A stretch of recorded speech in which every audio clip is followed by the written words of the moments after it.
Everyone, welcome to a special night of Phil John's VIP. I just want to say thank you for joining me tonight. I hope all is well with you.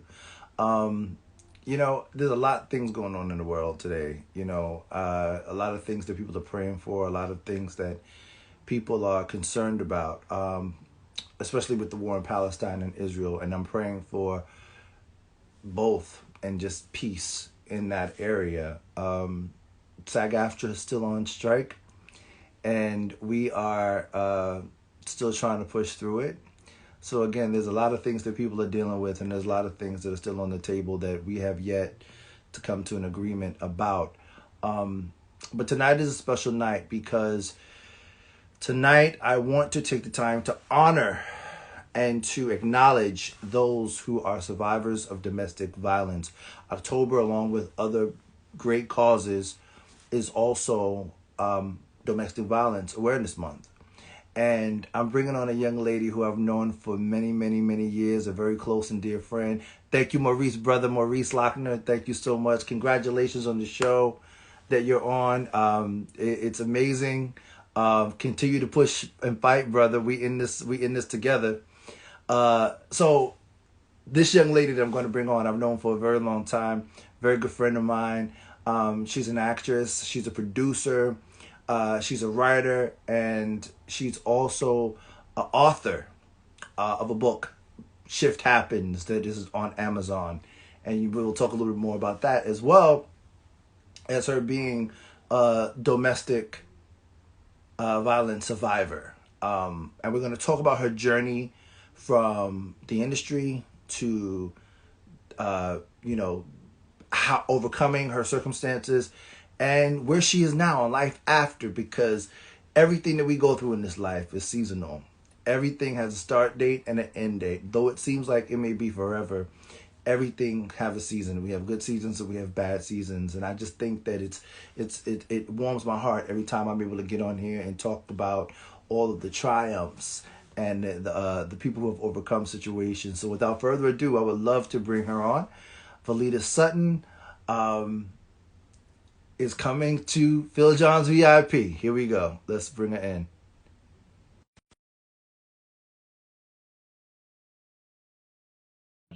About it. Valeta Sutton, are you there? Are you there? V. Sutton-Chappelle. V. Sutton-Chappelle. V. Sutton-Chappelle. Hey, Yes. how are you? I'm good, my sister. How are you doing? I'm doing well, thank you. Put my camera up. I don't know why I'm so close. Yeah, I need to Thank you turn you for up a little bit. joining me tonight on this special night. I'm so glad we have the opportunity to do this because, you and I have talked for a while now about all the work that you're doing with domestic violence Thank awareness. you. But people don't know that, we've started very, very long time ago in show Yes, business. yes. And you've gone on to do some great things, appearing in soap operas like All My Children and recurring on As the World Turns as Mhm. Nurse. I know your character had a name.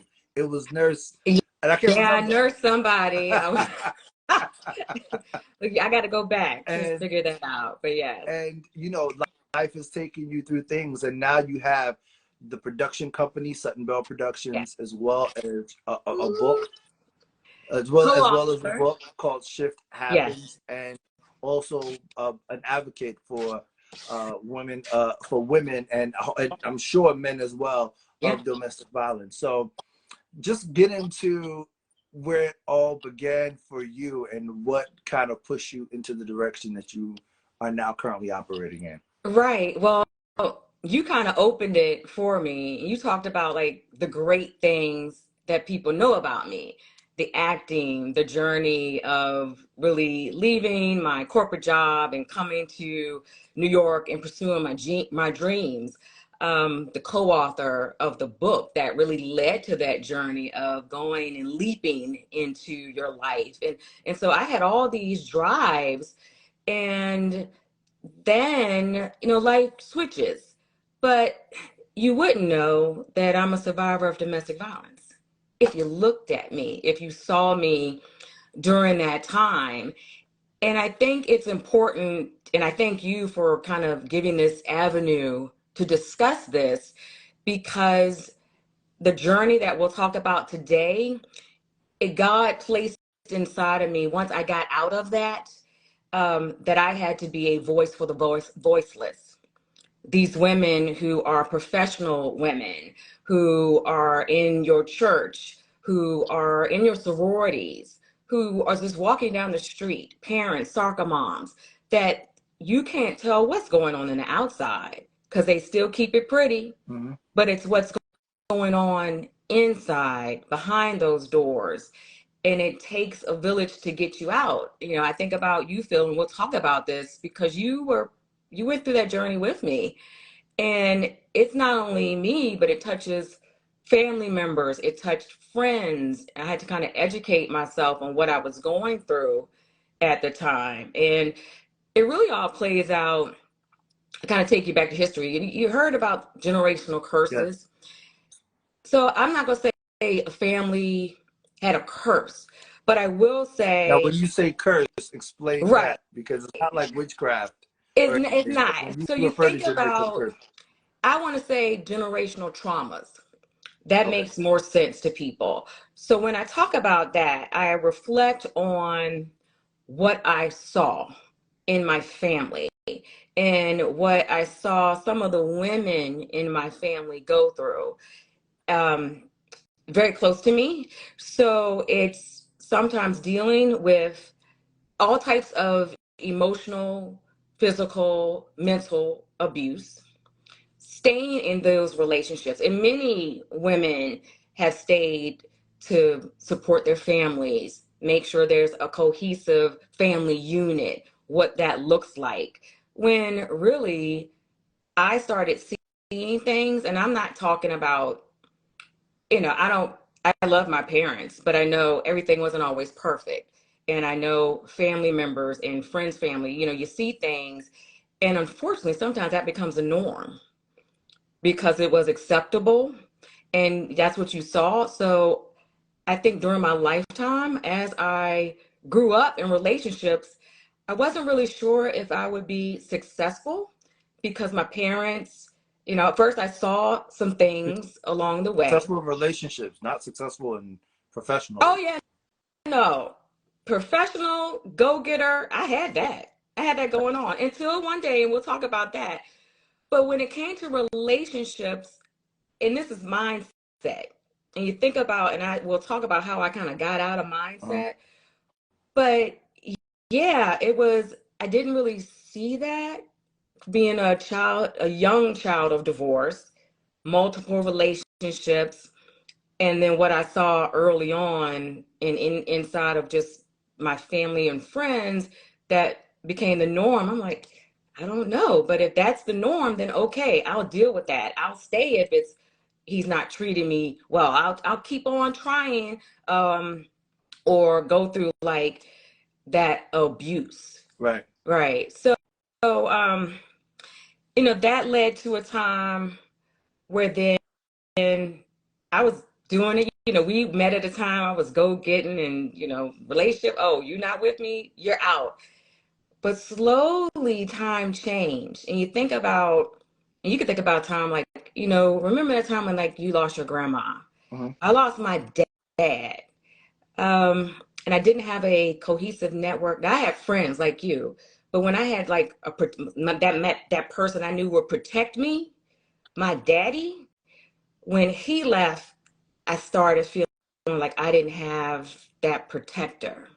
Yeah. Because I didn't have that person, I think, to step in. My brother wasn't in an opportunity to be that person. Like, if you mess with my sister, I'll come whip your ass, like back in the day. And then my mother presented with dementia.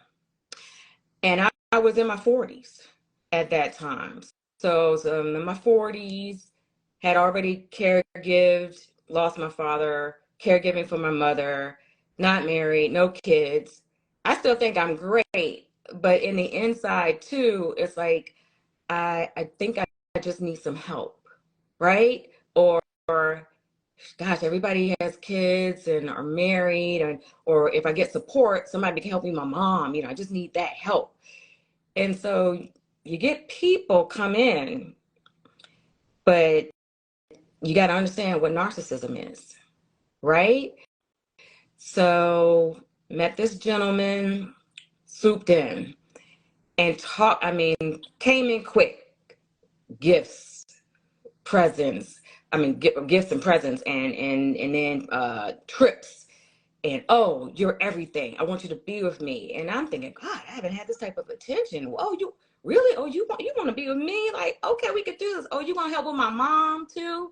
Okay, all right. We're two professionals.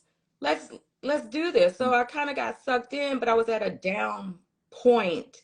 So I let a lot of red flags, and I want to keep that red flags, red flags. I was blinded because I was tired. I was tired and not kind of going to God as much as I should have, and just at a time, and everybody goes through that, and I'm not ashamed of it. But that's the time when I made some bad decisions, didn't look at the red flags, and got into an abusive relationship and ended up marrying that gentleman. How did you know from at what point? Because a lot of it's been said many times that when people are in cults, they don't know they're getting into a cult until they actually are in it, and something shifts Yeah. in their awareness to let them know that they're there. So what up until that point did you not see? What were the red flags that you either saw, ignored, and what point did the mask come off and you see that you were dealing with a very high level of darkness? Right. Yes. Thank you for asking that. So the red flags were what looked like somebody who was just all into me. So phone calls, morning, noon, and night. And then it was, oh, you friends with a male named Phil? Who is Phil? Did you? Look, Oh, don't put. I don't know him. And I was like, well, that's my boy. That's my best friend. Like, well, so it was isolation. It was taking control of time. But I'm thinking, okay, well, if it's just insecurity, he'll get over that. I'll make sure he knows he gets that attention. And then it was isolating family. Yeah. I don't like whoever. Okay, well, I won't put you around there if you feel uncomfortable. But all of that, I'm like, okay, well, he get over that. Come move and move away from your foundation, move away from your friends, and come down here and live with me. Okay, I really don't want to do that. And you're moving me away from mom, but okay, we can have this life. I want to move my mom. So it was like all of those things that I know in my gut. I had several times, and I'll be honest. I had a moment where I just knew it wasn't right, and it's the first time I'm like talking about this. But I took sleeping pills because I knew it was going. I didn't want to wake up, and then went ahead with the marriage. And even on the night before I got married, it was a catastrophe. The morning of, he was running away. And then I was like, I was so deep into it. I had lost it. I didn't have any more fight. So I left. I left my foundation. I left my family. I left my friends. I left my home and went down to his home. And then that's when it was additional isolation. So each time, it was like every other weekend, I was getting kicked out the house. And so it got to the worst part, which was bit by bit. I was like, okay, I can't talk to friends and family. Because we talk all the time. Yeah. And I Yeah. had to kind of sneak, and I was like, what is going on? So I knew I was losing myself, but I couldn't get it couldn't get it then. I was just too far deep down and still trying to love, because you honor, you were brought up to love and honor your spouse. So I was conflicted. And I was like, well, if I could please him, but I can't, it's taking me away from everybody I love who loves me. And I believe who would fight for me, right? And try to wake me up. So slowly but surely, it was just clawing. And I was like, I can't, I was just taking it. And I think just like a blowfish, I was just blowing up with anger. And he was arguing about something, and I was like, just stay out my face, you all that yelling and whatever. And we got in a tussle. I started fighting back. And before that, getting kicked out, and my family members knew about it. They were quiet, they watched. But the one thing that started reconnecting me to myself was a call from my cousin. Now, this is an elder cousin who she's like the matriarch of our cousin foundation, let's just say, who doesn't say much, but she shows with actions. But when she called and she said, Valeta, she said that you don't have to stay in this. You do not have to repeat what some of the ladies in our family stayed and why they stayed. You don't have to do that. You need to get out. And it kind of stopped me. I remember the morning, because that was the morning, he called the police on me because he had a scratch. So I went through all of that, right? And so by that time I had started, I was like, okay. That was the call I needed. That was like that oxygen. That was the heartbeat I needed again. That was the trigger back to the leader. You're in there. That strong woman that you are, like, we are strong women. You got to get that back. So that was everything I needed to recharge and reconnect, to say, I have got to leave. So the moment between the emotional abuse, that physical abuse, that particular night, I moved out of the bedroom, and I was able to go to a girlfriend's home shortly after, a day or two after. And during that time, I was collecting my things, my luggage from what I had. And I called into his bedroom. Again, I was out of the master bedroom at the time. And he had a 45 millimeter pistol under his pillow. So I walk in, and he takes it out and puts it first down his throat. Okay. So I'm like, what the F? Right. I'm freaking out. Get out, get out. You need to get out. You're driving me crazy. So, but this is narcissistic play. Right. Right. And then pointed it at me. So now at this point, I am like, everything is just flashing in front of me, right? So it's like a quick prayer, like, God, how did I get here? And how do I get out? Yeah. So at first I kind of stayed, because I'm like, okay, well, what if he does shoot himself? You're going through all emotions. And I was like, Felita, get the out. Take you and your dog and get far, far away. So that was the moment. And there were several other things along the way. And, we can go into stuff like that. But that was a moment when I was like, my God, I've got to go. And your body tells you, like, I was sick all the time. I lost teeth. Teeth were falling out. It was like everything. God was like, hey, this is not right. This is not what I put you on this earth to share, the life I want you to live. And I believe that so many women go through this. Now, mind you, Phil, I'm still getting up.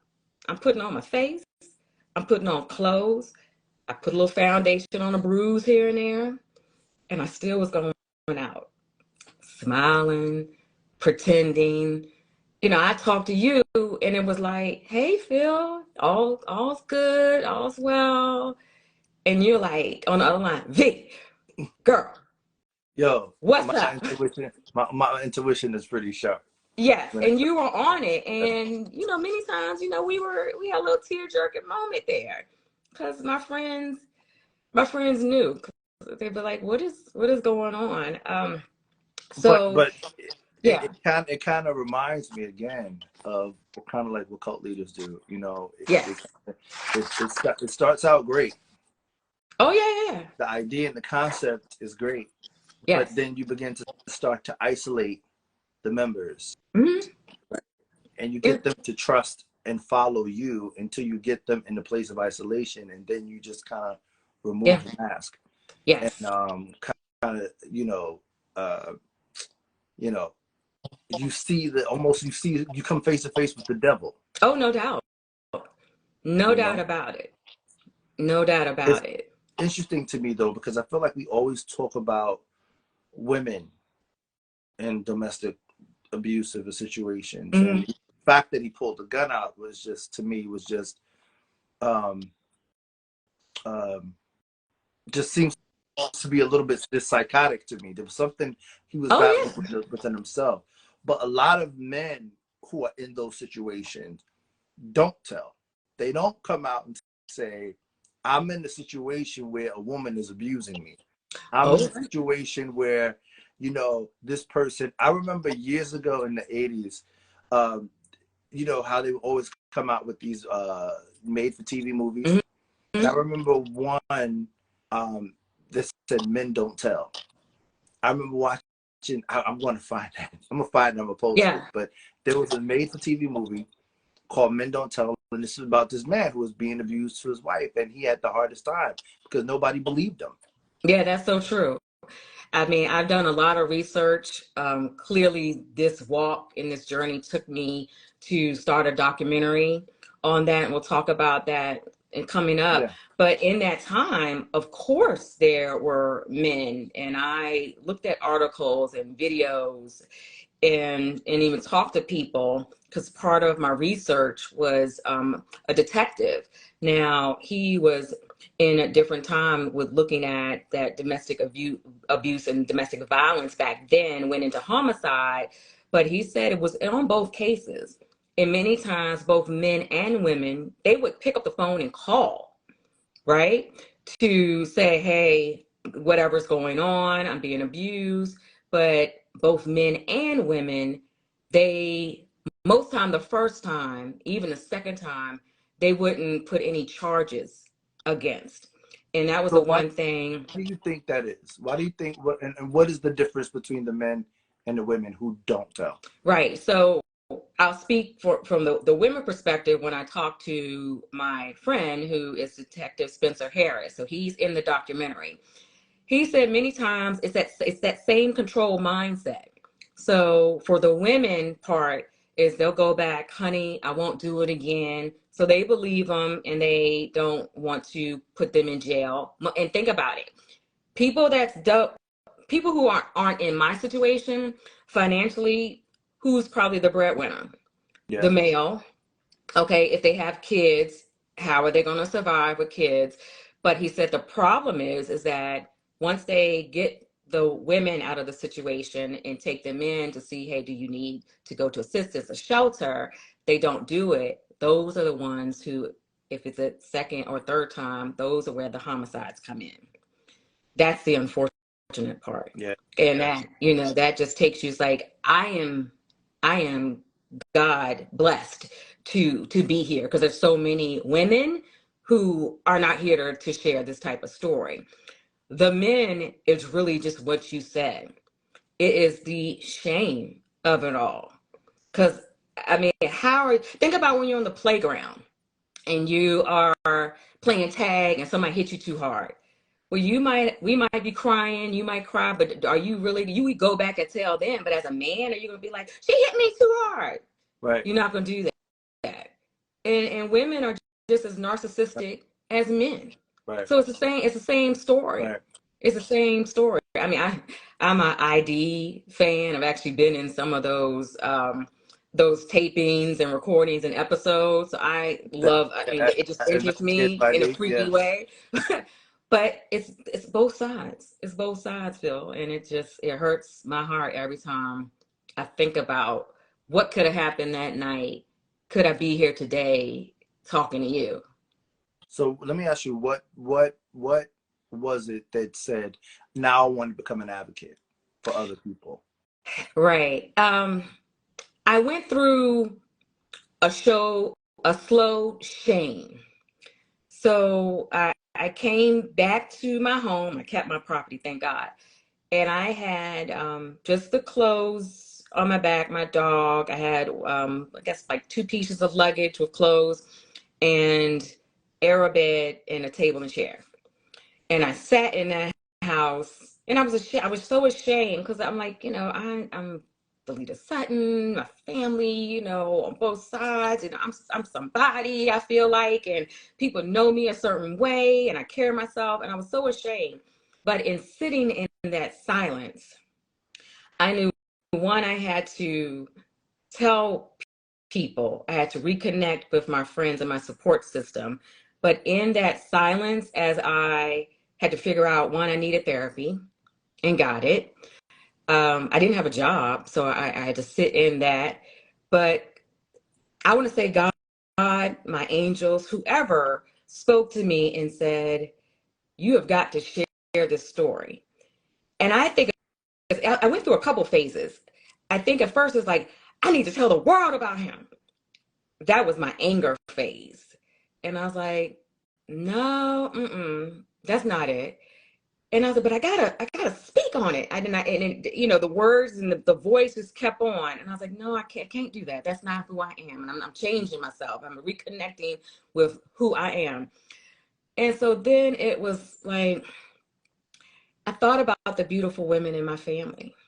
And I thought about the beautiful women, because this is a story, I think they play it out where it's women who maybe, and I don't want to say nothing's wrong with Section 8, but let's say Section 8 on their own, or a woman that is at the home, but their husband is the breadwinner.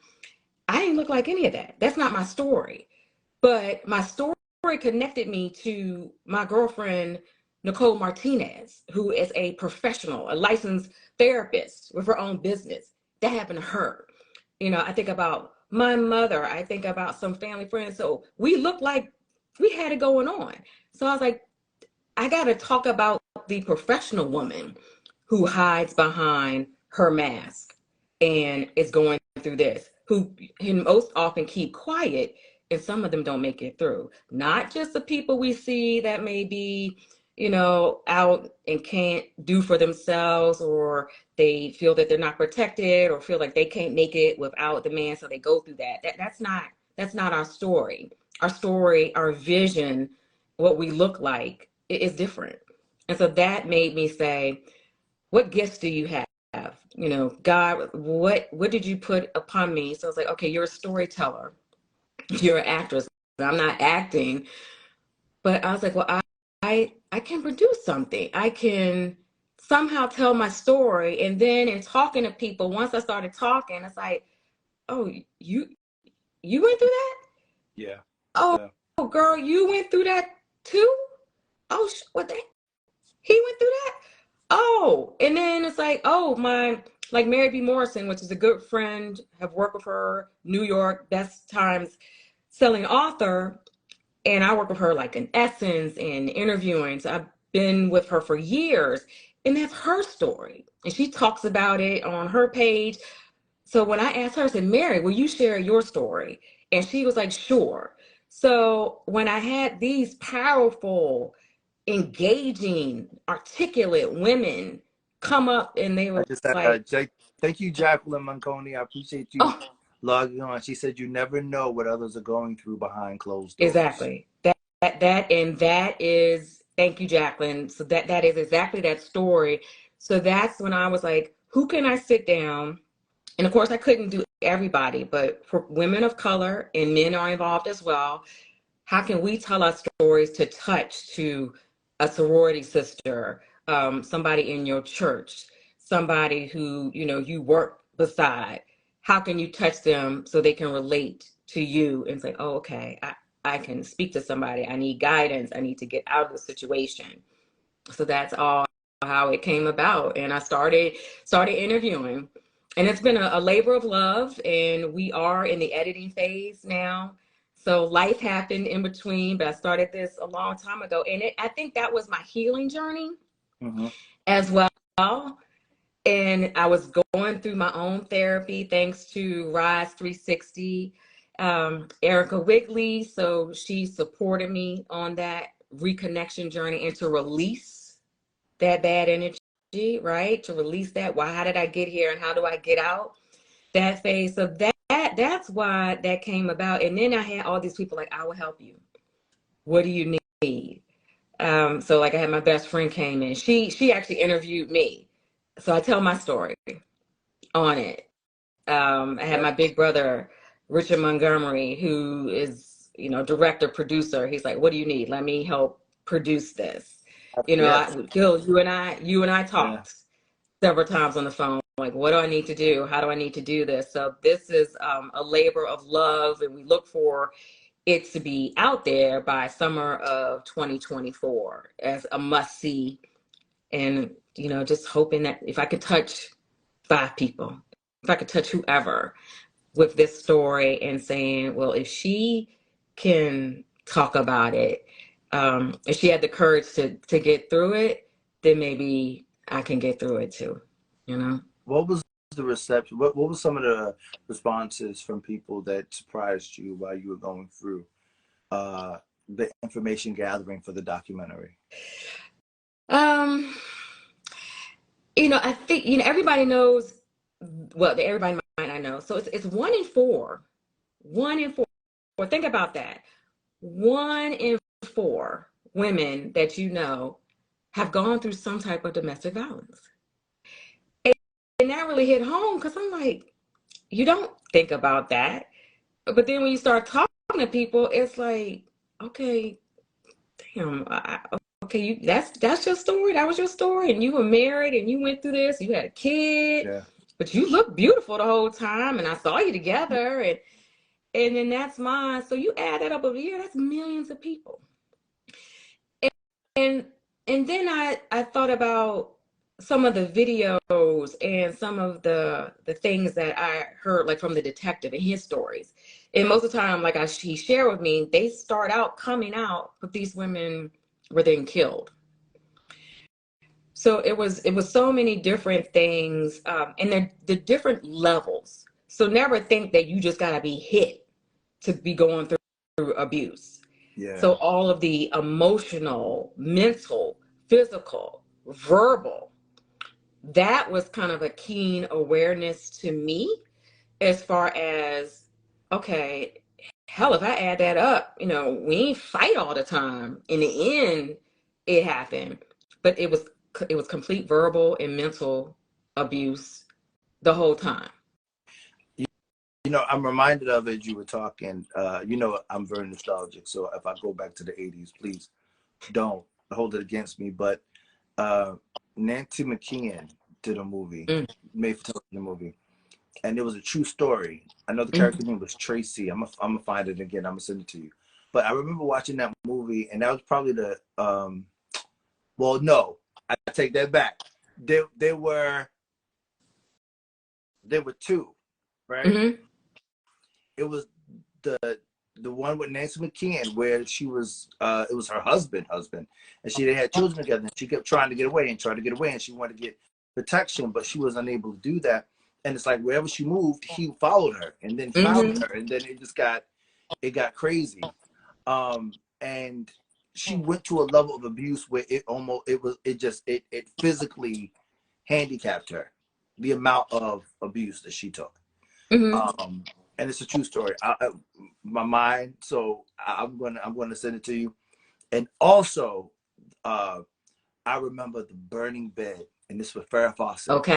And I know that because that was highly publicized. And I remember, like, I remember, and think about it as a kid. I'm not understanding why this woman setting her husband on fire in the bed. Yeah, right. But then it was like, no. She got tired of it beating her. So I'm gonna take you, because I know we like to reflect on shows. So the show Snapped. The ID Snap is about women who end up killing their husband. Okay. But I'm gonna take you. You remember Jack in the Box? You remember that little toy where you wind it up and you wind it up, and then Jack comes out like woo. But that's how you feel, and that's how I felt. I was like, he was cranking and cranking, and I know it ain't right. And I was like, I'm about to pop, and it's like, boom. until I can't take it anymore. So I see why there are these true stories, why women and men, they snap, because sometimes you are just pushed to the edge. And I'm going to say, like, that moment that we were arguing and fighting, and I was like, dude, leave me alone. It's too much. Step away. And I snapped because I'm like, I fought back. Now, this is a gentleman who's 6'5". And I was like, not today. But imagine where I was. What if I knew where the gun was? I mean, if it was that bad. It's kind of like that moment that Tina Turner had in the back of that limo. Right. That's it. Yeah. That's it. So it's that Jack in the Box. It's like, boom. Yeah. And people go through that. And that's that mental trauma. And even too, something that I didn't know is that type of trauma, it does something to your brain. So it sometimes, and certain people have gone, and not that I'm a Kardashian fan, but I know even Khloe Kardashian talked about this too. So somebody who knows them, they talk about those people who go through that type of trauma in some type of abuse or narcissistic relationship, you have brain fog. Yeah. And I felt that during that time, but it was really because it was more like a brainwashing. Because I was like, I knew that was wrong, but you keep on telling me it's right. So I was like, well, did I hear you right? So I used to try to take notes and listen. I was losing because, like, wait, am I losing my mind? But I believe, like, I did have that, like, brain fog and the trauma at the time. So it's so many things that you can sometimes lose yourself. And these were the things that it's like, okay, I was educated on. I was educated on understanding and knowing about my past, how I brought that into the present at the time, how to get out of that.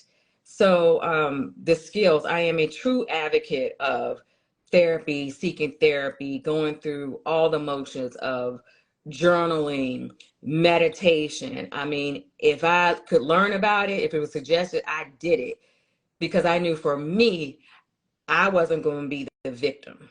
Right. And that's what led me to be, how can I be the advocate? How can I tell my story to uplift the next person? You don't have to stay there. You are not broken. I came home that way, but I didn't stay there. And that was the journey to say, okay, this was my life. And I know these women are also in church with me. They are in school with me. They work with me, beautiful people, but you don't know what's going on the inside. So if I can then share that story that, yeah, it's us. Yeah. You don't know what's going in, but I got you. Right? Well, I got to say this. I know that we've talked about a lot of the dark side of domestic violence, but today you are married happily. Yes. You found love. Yeah. And you found peace. Yes. Through Mr. Quincy Chappelle. Yes. Yes. And what I really wanted you to shed just a little light on is, what has this experience been like? What have you discovered about what love is supposed to look and feel like? Oh, wow. Yes. First of all, thank you, God, for the blessings to show me what I never thought that I would have. And it's all about, first I'll go back because my mother always said that it will most likely be somebody that is cohesive with you. So morals, your background, you're liking certain things together. And I believe as a rebel, it's like, oh, that didn't work for me, or I got to find something. Because I tried a little bit of everything. Being in a big city, it's hard as a single woman. People are dating 5 and 6 people. But at the same time, coming through this, I kept in prayer. I kept journaling, and I continued to write to God. This is my man. This is who I want him to be. I want him to understand who I am. And basically, although we wore the mask, I wanted to take that mask down. I wanted to be okay with being silly, goofy Valeta, who loves to dance to Michael Jackson, who can act, who can talk to her best friend Phil John for an hour about nothing, and you be okay and confident in yourself, right? And and I just never got that before. Everybody was either against me when I was acting full Quincy's my time. brother. Yes. So that's why. I know. And he loves you. And that is when it was easy. Yeah. It's easy. Ladies, if it's not easy, then don't stay in it. You can't change them. You can't change not one iota. I mean, if you're over 30 something, good luck. You can't change them. So I take what I take. But the first time I could be at ease, Phil, whoo, yeah, and laugh like my father. I wanted that touch of my father because my father always made me laugh. Yeah. And to get that, we laugh every day, most days. Yeah. But every day we laugh at something, expressing our love, not afraid to do that. Hug, kiss, doing things together. How can I support you? I mean, you know, he was just out there with us for walking for SAG right. After Labor Day weekend in New York City. For Labor Day. I have never had that type of support, and I didn't have to push it.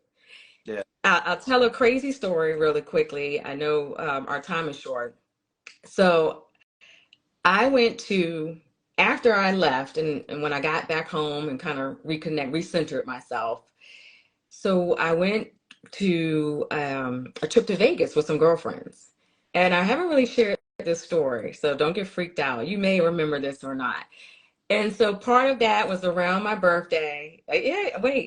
And we went to the Jennifer Lopez concert. So we went out there for me to kind of reconnect, got away, was going through my divorce, happy to be divorced, recentering, reconnecting with Valeta.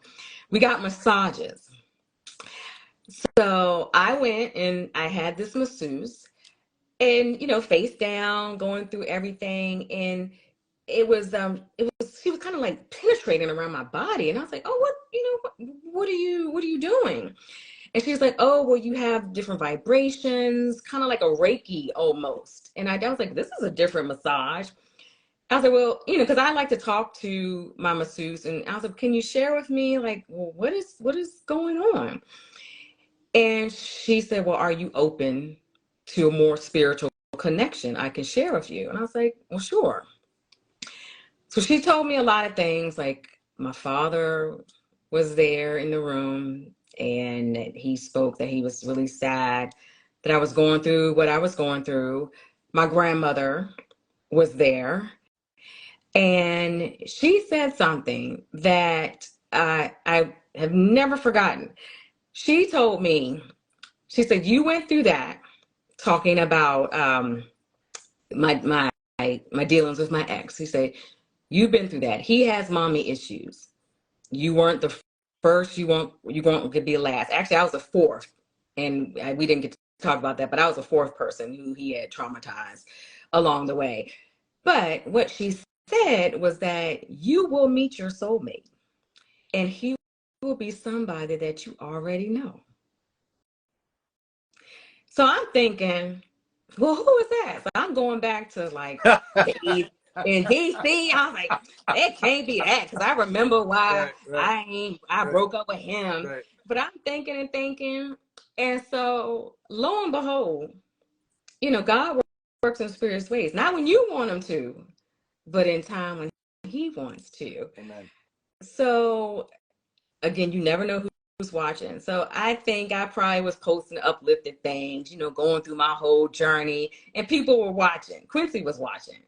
So as intuitive as your brother is, he checked in on me, like, you good? But the crazy thing is that he knew a friend of my ex, a random sighting at a store. And he was like, I know that dude. Oh, but how did I know him? And then he thought about it. He's like, oh shit, that's Valeta's ex. So then he reached out to me on Facebook. We can't make this up, y'all. I'm gonna write about it.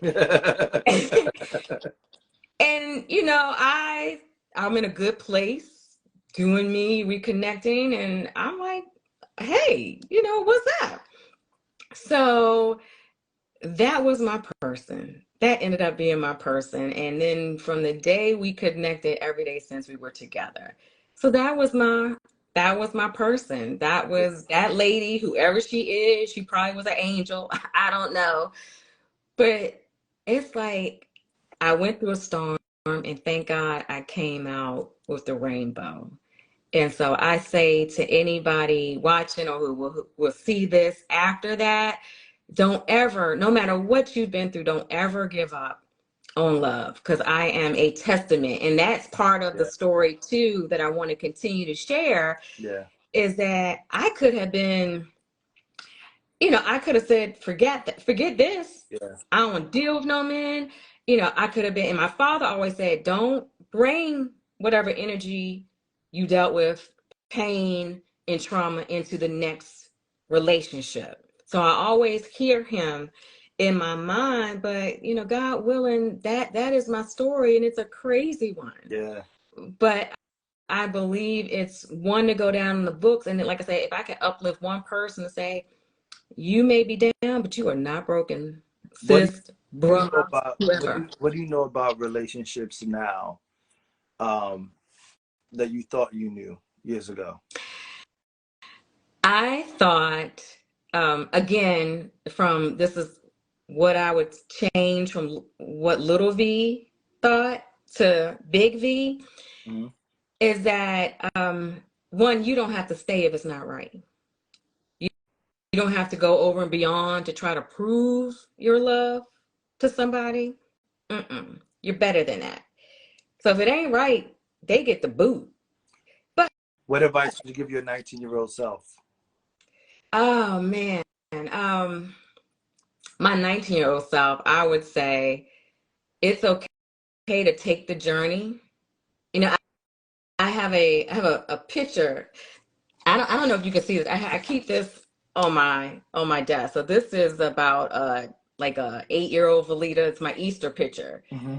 And so I have this to say, you got this, girl. It's gonna be okay. Right. Right. It's gonna be okay. And know that pursue your dreams. Right. You will be able to love. I'm telling you, like, Because sometimes it's that inner child that it needs that. it was that, right? And Yeah. I am the one that kept me out of certain things, because I used to tell myself, well, I ain't gonna find a good man. I don't know what a good relationship is. Mm-hmm. But I did. I saw love.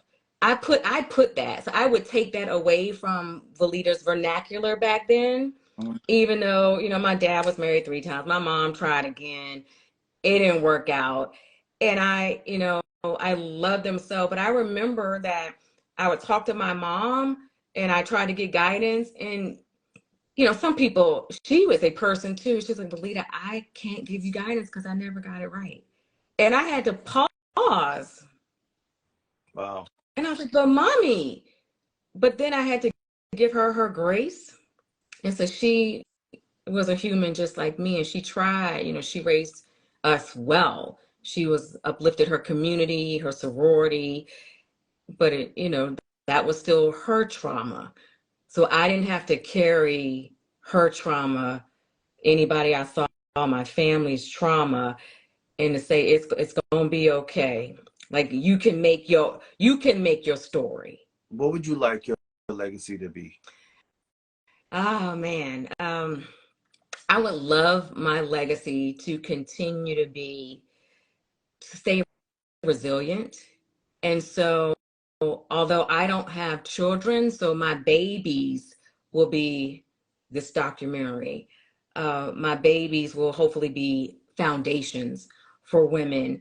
My legacy that my family can share, that she went after all her dreams. She never gave up. And I get that from my family. I mean, everybody pursued, everybody is resilient. when I think about the women in my family. So I just want the legacy is that no matter what part of the roller coaster she was on, she continued to go and get to the end. And so I hope that this journey, this documentary will uplift, that I can continue to speak to women to uplift. And just every day I try to go out and know that when I talk to people, when I greet them, when I talk to young women, young men, that can be a mentor for them, that they can look and say, I get this grace from the women in my family, and I want to continue that until the day I die, because that's all I know. That's all I know. What brings you joy? Oh my gosh. Dancing brings me joy. Spending time with my friends brings me joy. Acting brings me joy. But this today, like I didn't know what to expect because I don't know Oh, so who's ever. you don't watch my show. We cool, but you don't watch my show. Okay, You've never seen Phil John's VIP on Instagram. I have. Well, it's different when you're on there, right? I don't know what. You don't know, like I sit there like, oh, you talk about production and a movie. Yeah. I get it. I did this, but like to tell my story, that's a little different, right? So I hope to do more of this. And believe me, fear is always still there. Fear is always still there, but I have to take off that mask. Remember, dressing up pretty, and to talk and remove it, to say, hey, outside of all this lipstick, little eyelash, little mascara, whatever, it's like I was broke down. What are you grateful for? Oh my gosh, I am grateful, one, to God's favor, that I didn't end up at the barrel of that gun. Amen. Right? Yeah. I am so grateful for the family and friends that brought me through the hardest time. I am grateful for just the fortitude from my friend and therapist. I believe that. Do not think that you can't talk to somebody, that you should not go. I know that kind of is a Black stigma.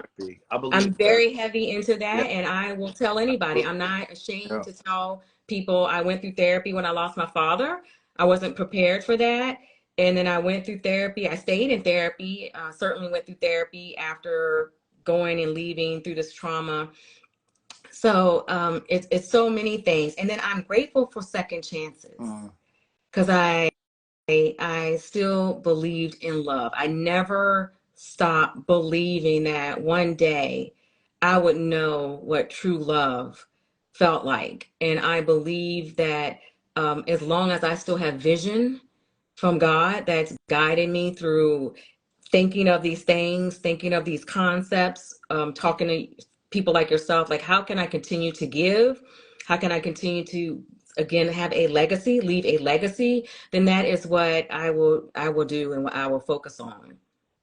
What do you want people to know? Where can we find you? If people want to reach out to SuttonBelleProductions, how do you do that? So Sutton Belle, that's my that's my logo. So IG, I have Sutton Belle Productions, but also please follow, and I post regularly on Dressing Up Pretty. So that's my Instagram and Facebook.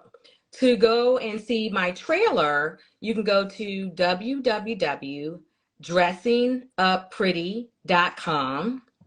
And also just to see a broader range of not only the documentary, Dressing Up Pretty, but also what the future events and parts of things that I hope to do for young girls, young males, is under www.SuttonBelleProductions.com.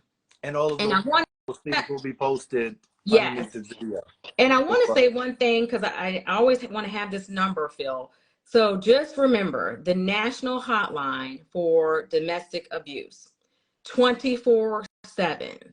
So anyone on this line, or please share, if you know there's a neighbor and you haven't spoken up, you call 1-800-799-7233. I want to say that again, 1-800-799-7233. And Phil, I love you. I thank you. I thank you for being there for me. And you rode that journey with me. I thank you, brother, because there were times when I thought I would lose you because that person tried to isolate you. So I thank you tremendously for your continued friendship, for being with me, and for checking in on me. That's so important. I am grateful for you always checking in on me. I thank you. I love you. Thank you. Love you too. All right, everyone. Have a blessed night, and I'll see you next time in the VIP. Thank you.